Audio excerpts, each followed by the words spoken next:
ಏನಮ್ಮ ಅದು? ಏನು ಪಟಾಕಿ ಅಲ್ಲಮ್ಮ, ಪಟಾಕಿ. ಹಾಯ್ ಹಲೋ ಎಲ್ಲರಿಗೂ, ವೆಲ್ಕಮ್ ಬ್ಯಾಕ್ ಟು ನಾನು ನನ್ನ ಮಿನಿ ವ್ಲಾಗ್ಗೆ. ಈ ವಿಡಿಯೋನ ಫಟಾಫಟ್ ಅಂತ ಸೇವ್ ಮಾಡ್ಕೊಳ್ಳಿ, ಏನಕ್ಕಂದರೆ ಈ ವಿಡಿಯೋ ನಿಮಗೆ ಬೆಸ್ಟ್ ವಿಡಿಯೋ ಆಗಿದೆ.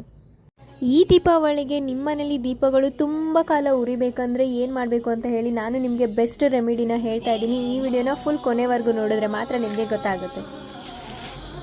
ಸಂಜೆ ನಾನು ದೀಪ ಹಚ್ಚೋಕ್ಕೆ ಹೂಬತ್ತಿಗಳನ್ನೆಲ್ಲ ರೆಡಿ ಮಾಡ್ಕೊಂಡು ಅದಾದಮೇಲೆ ಅಡುಗೆ ಮಾಡೋಕ್ಕೆ ಸ್ಟಾರ್ಟ್ ಮಾಡ್ಕೊಂಡಿದ್ದೀನಿ. ಇವಾಗ ಮಧ್ಯಾಹ್ನದ ಅಡುಗೆ ಏನಂತ ಅಂದರೆ ಮುದ್ದೆ ಮಾಡ್ತಾಯಿದ್ದೀನಿ. ಮುದ್ದೆ ಜೊತೆಗೆ ಸಾಂಬಾರು ಇದನ್ನೆಲ್ಲ ಮಾಡಿ ಮುಗಿಸಿದ್ಮೇಲೆ ಸ್ವಲ್ಪ ಕೆಲಸ ಇದೆ. ಅಡುಗೆ ಎಲ್ಲ ಮಾಡಿ ಮುಗಿಸಿ ಅಡುಗೆ ಮನೆಯೂ ಕ್ಲೀನ್ ಮಾಡಿದಾಯಿತು. ಇವಾಗ ನಾನು ಆಚೆ ಹೋಗಬೇಕು, ಏನೋ ಒಂದು ತೊಗೊಂಬರೋದಿದೆ. ಏನಕ್ಕಂದರೆ ನಿಮಗೆ ಬೆಸ್ಟ್ ರೆಮಿಡಿನ ಹೇಳ್ಕೊಡ್ತೀನಿ ಅಂತ ಹೇಳಿದ್ದೀನಲ್ಲ, ಸೊ ಅದನ್ನೇ ತೊಗೊಂಬರೋಕ್ಕೆ ಹೋಗಬೇಕು. ರಾಕಿ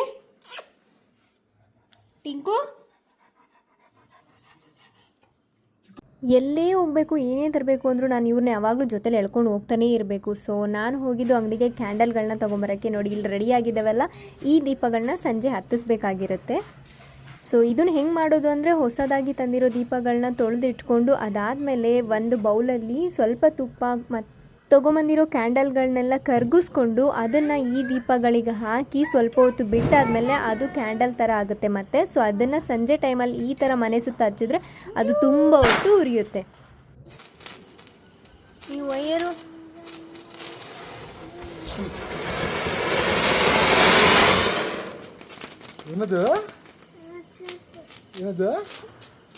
ಪಟಾಕಿ ಯಾವಂದೇ ಆಗಿರ್ಲಿ ಅಂಟ್ಸವ್ರು ನಾವಾಗಿರ್ಬೇಕು.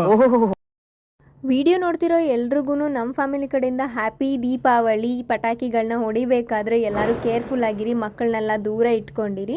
ಸೊ ಹಾಗೆ ಇನ್ನೊಂದು ಸರಿ ನಮ್ಮ ಮನೆ ಕಡೆಯಿಂದ ಎಲ್ಲರಿಗೂ ಹ್ಯಾಪಿ ದೀಪಾವಳಿ.